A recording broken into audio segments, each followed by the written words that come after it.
More than 16 million men and women served in the armed forces during World War II. Now fewer than 2 million are surviving and nearly 1,000 a day are dying. 9 News reporter Tom McKee is live where most of the veterans honored were part of the greatest generation. Well, Tanya, it was a time when the United States was involved in theaters of operation in both Europe and the Pacific. And in those operations, more than 400,000 people our soldiers and troops were killed, and 671,000 were wounded. All those who survived are now in their 80s, and honoring those veterans takes on more significance each and every year now. These are the faces of freedom, men and women who fought in World War II as part of the greatest generation. 11 were among veterans honored Thursday at Atrium Summit Hills in Crestview Hills. Dick Groshon joined the Army at age 20 and wound up a buck sergeant fighting in the Battle of the Bulge. Now 89, Groshon recalled heading to battle on board the troop transport ship King Leopoldville. About halfway out, apparently, there was a huge explosion, and we had been torpedoed in that boat. And they controlled the damage from the explosion. Quite a few guys were killed in the explosion itself. 87-year-old Jim Maynard earned 2 Purple Hearts as an Army infantryman.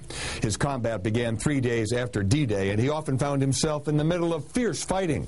And then shells would hit all around us. And all at once, one hit right on the edge of my foxhole, and I guess the sled hole went up over there, and they seemed like dirt was rolling in my foxhole for an hour, but it was just for a few minutes, you know. It's said that war is hell. Maynard says that's true. It was kind of heartbreaking. To have to walk by and see one of your buddies laying there dead and nothing you could do about it.